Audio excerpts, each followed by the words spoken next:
But it's that feeling, guys, that you have when you know you're doing something you love and it's having huge impact and it's more than you expect, right? It's that moment when you start to catch just some momentum, kind of like what we all did. It's like, how do you take your story? How do you take your challenges? How do you take your life and turn that into what you've learned as a benefit to other people and make it your business? But with the tools we got, what I love about it is you can test, you can play, you can try different things and find what works, because life's not a straight line. You never see a straight line in nature. If there was a straight line in nature, a human drew it, because that's not how life works. It's up and down and around. But if you keep growing, it's always up, right? But you have these learning lessons, and you're going to have those here. But what's so cool is your tempo for learning is accelerated so fast. If there's anything I've learned in my life, in business, 80% of success is psychology. I've told you 20% is mechanics or strategy. I'm a strategist, but you can show someone the strategy, they won't fall through if they don't have the right psychology. And that 10-day program, Ultimate Edge, is designed to shift that psychology, and it's incredibly effective. And it's just like 30 minutes a day. You can listen while you're driving your car. You can listen while you're working out or you're cleaning your house. So you can use what I call net time, no extra time, and make this giant jump, and that psychology will get you to follow through. And if I were to ask you, what is the single most important aspect that will shape your success or failure in life and in business? Most people give all kinds of things, whether you take action or not, your mindset, all the answers are right. But the single most influential element beyond your own psychology is your identity or brand. And I use the word identity because your success or failure in life is tied to your identity for yourself. And we all start with a much more limited identity than our true capabilities. Because most of us, if we've tried something and failed, we start to develop a set of beliefs like, I'm not sure about that, I don't know what to do. But failing is part of the process. I call it learning. Whenever you see somebody who's incredibly successful in life, like off the charts, I always tell people, this person is being rewarded in public for what they've practiced over and over again in private. And I know that because I work with some of the greatest athletes on the face of the earth, some of the greatest musicians, some of the greatest multi-billionaire business people.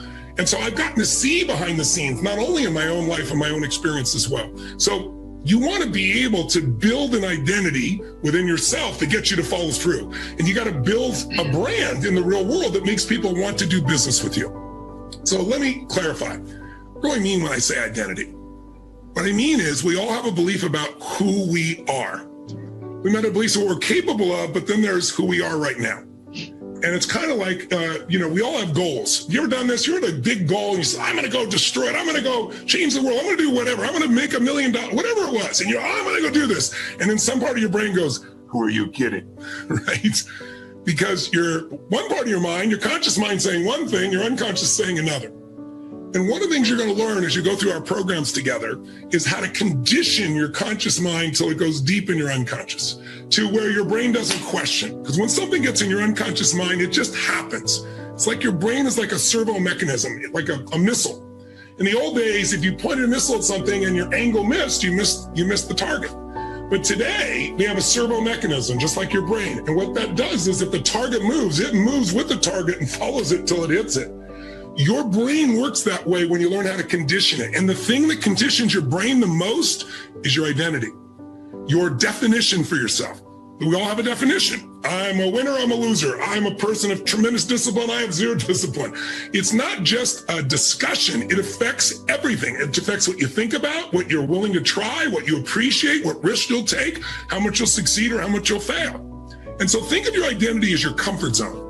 And if you and I want to take advantage of things you've learned here, the only reason you won't is some part of you's like, oh, I don't know if I can do it. I don't know if I'm different. I don't know if I can pull it off. All those are just limited identities. And our beliefs create and our beliefs destroy. And you got to become aware of the beliefs that destroy and just erase them. And then like, that's bullshit. Erase. Here's the truth. Here's the truth. That's what I did with myself and still do. But that's what I did with myself for the first 10 years, basically, what I was doing until I trained my nervous system and brain to go, this is who you are and this is what you're going to find a way to do. You may not know how to do it, but you're going to find the way because you're going to keep moving forward. You're going to keep learning. It's not failure. Learn, grow, adapt, and you're going to get where you want to go. And I got way beyond where I wanted to go because I just kept on that trajectory of movement. But I had to shift this identity from oh man, you don't know what to do. You know what? You've never done this before. No one in your family's ever succeeded. You guys have no money. We have no money for food. What the hell are you doing having these dreams? But fortunately, I can turn those dreams into action by converting this identity. Anything you attach the words I am to with enough intensity and enough consistency, you will become.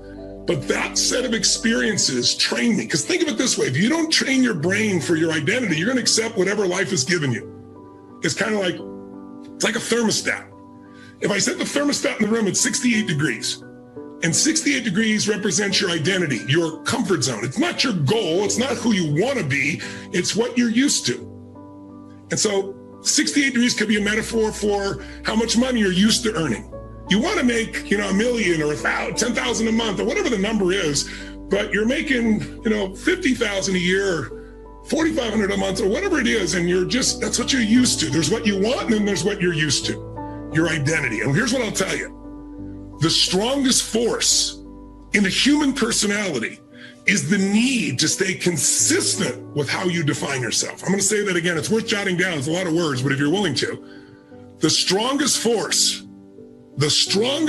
in the human personality, the strongest force in your personality and mine, strongest force in human personality is the need to stay consistent with how we define ourselves, to stay consistent with how we define ourselves. Now, what the hell does that mean? It means if you think you're a winner, you will find the way to win.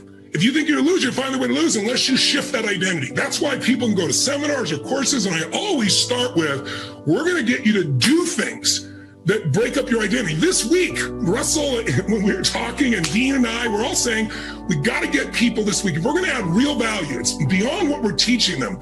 We got to get them to do some uncomfortable things. And I know many of you did. I saw what you did on Facebook, and I really honor you, because what seems impossible, once you do it, it's not that hard. It's mostly in our head. It's our fear. It's our uncertainty. And so the bottom line is, if you want to have a strong result, you got to up your identity. That's everything I do with people.